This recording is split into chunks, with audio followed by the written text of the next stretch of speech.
Hi, everybody. Welcome back to another episode. It is season 3 of Inspirational Sundays. Today is episode 10. We are reading from Genesis chapter 23. I do have two of my lovely children here with me. On the left, I have Princess. On the right, I have Prince Paul, because there's two more princes. That's Prince Samuel in the back. Continuing on, Genesis chapter 23, titled Sarah's Death and Burial. When Sarah was 127 years old, she died in Kiriath Arba, better known as Hebron, in the land of Canaan. After Abraham had mourned for her, he went to the Hittites and said, "I live as a foreigner in your land, and I don't own any property where I can bury my wife. Please, let me buy a piece of land." "Sir," they answered, "you are an important man. Choose the best place to bury your wife. None of us would refuse you a resting place for your dead."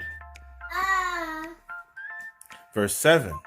Abraham bowed down and replied, "If you are willing to let me bury my wife here, please ask Zohar's son Ephron to sell me Machpelah cave at the end of his field.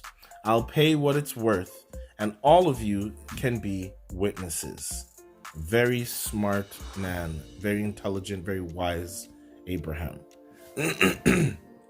Verse 10.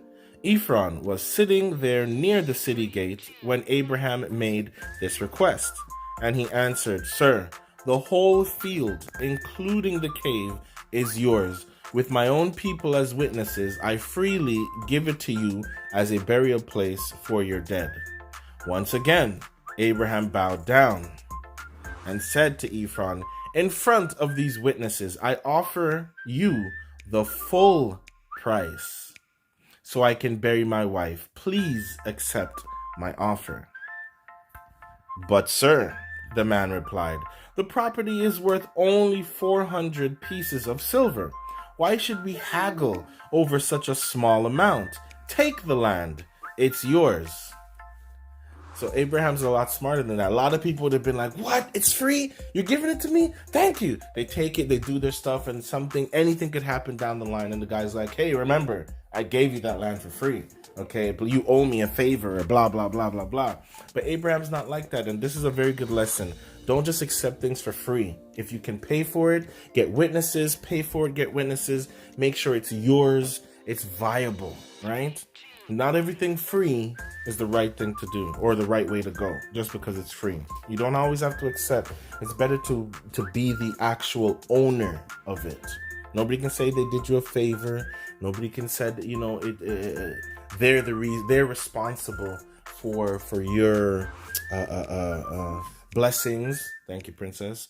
Blessings and stuff like that. You bought it, you own it, it's yours. All right. Verse 16, Abraham accepted. See, the thing that Ephron did was mention how much it was worth. That's all Abraham needed. Because whether he wanted to accept it or not, as long as he knows the amount, he's going to take it and give him that amount, as it says here in verse 16. Abraham accepted Ephron's offer and paid him the 400 pieces of silver in front of everyone at the city gate. That's how Abraham came to own Ephron's property east of Mamre, which included the field with all of its trees, as well as Machpelah cave at the end of the field. So Abraham buried his wife Sarah in Machpelah cave that was in the field he had bought from the Hittites. And let's move on to chapter 24, titled A Wife for Isaac. Abraham was now a very old man. The Lord had made him rich, and he was successful in everything he did.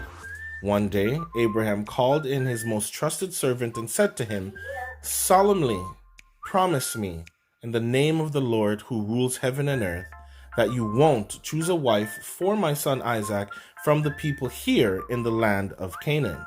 Instead, Go back to the land where I was born and find a wife for him from among my relatives."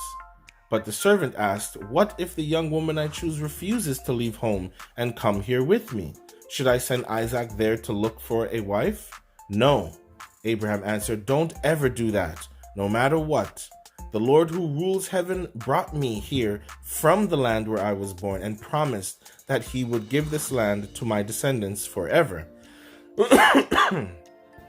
When you go back there, the Lord will send his angel ahead of you to help you find a wife for my son. If the woman refuses to come along, you don't have to keep this promise. But don't ever take my son back there." So the servant gave Abraham his word that he would do everything he had been told to do. Soon after, the servant loaded 10 of Abraham's camels with valuable gifts. Then he set out for the city in northern Syria, where Abraham's brother Nahor lived. Verse 11, when he got there, he let the camels rest near the well outside the city. It was late afternoon and time when the woman came out for water. The servant prayed, "You, Lord, are the God my master Abraham worships. Please keep your promise to him and let me find a wife for Isaac today. The young woman of the city will soon come to this well for water, and I will ask one of them for a drink. If she gives me a drink and then offers to get some water for my camels, I'll know she is the one you have chosen and that you have kept your promise to my master." Verse 15. While he was still praying, a beautiful unmarried young woman came by with a water jar on her shoulders. She was Rebekah, the daughter of Bethuel, the son of Abraham's brother Nahor, and his wife Milcah. Rebekah walked past Abraham's servant, then went over to the well and filled her water jar. When she started back, Abraham's servant ran to her and said, "Please, let me have a drink of water." "I'll be glad to," she answered. Then she quickly took the jar from her shoulder and held it while he drank. After he had finished, she said, "Now I'll give your camels all the water they want." She quickly poured out water for them, and she kept going back for more until his camels had drunk all they wanted. Abraham's servant did not say a word, but he watched everything Rebekah did, because he wanted to know for certain if this was the woman the Lord had chosen. The servant had brought along an expensive gold ring and 2 large gold bracelets. When Rebekah had finished bringing the water, he gave her the ring for her nose and the bracelets for her arms. Then he said, "Please, tell me who your father is. Does he have room in his house for me and my men to spend the night?" She answered, "My father is Bethuel, the son of Nahor and Milcah. We have a place where you and your men can stay, and we also have enough straw and feed for your camels." Then the servant bowed his head and prayed, "I thank you, Lord God of my master Abraham. You have led me to his relatives and kept your promise to him."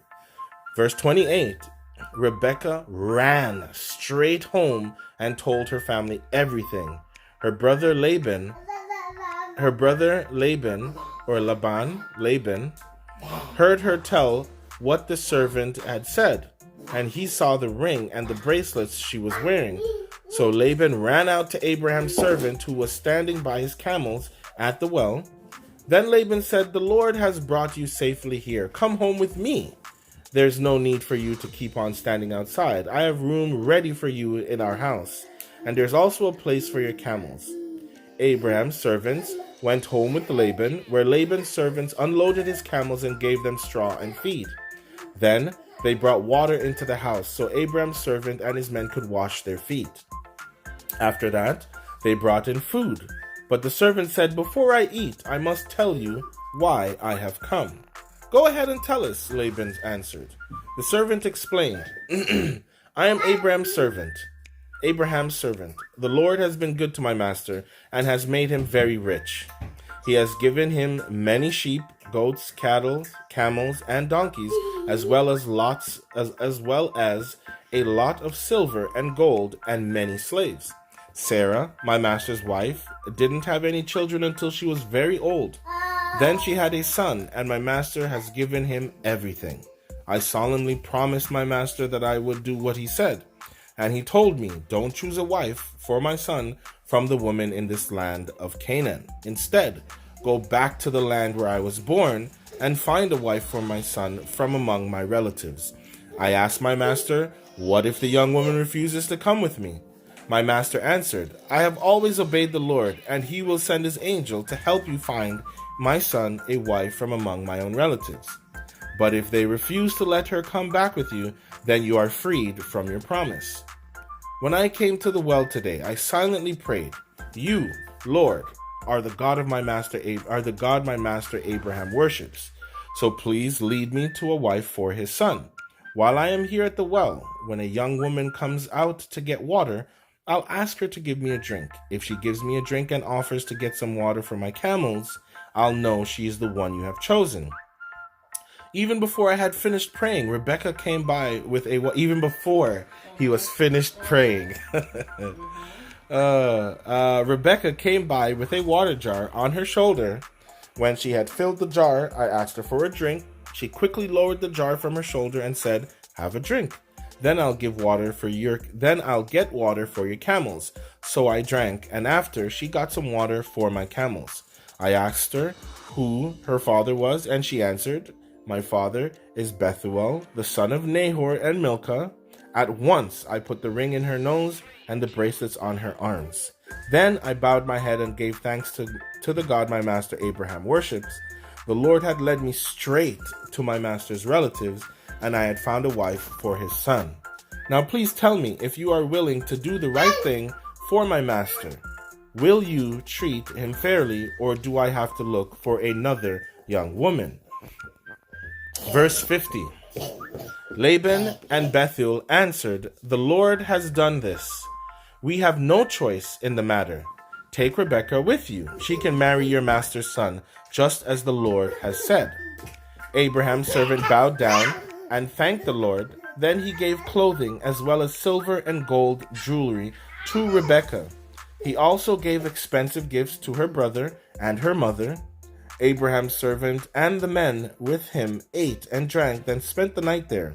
The next morning they got up, and the servant told Rebekah's mother and brother, I would like to go back to my master now. Let Rebekah stay with us for a week or 10 days, they answered.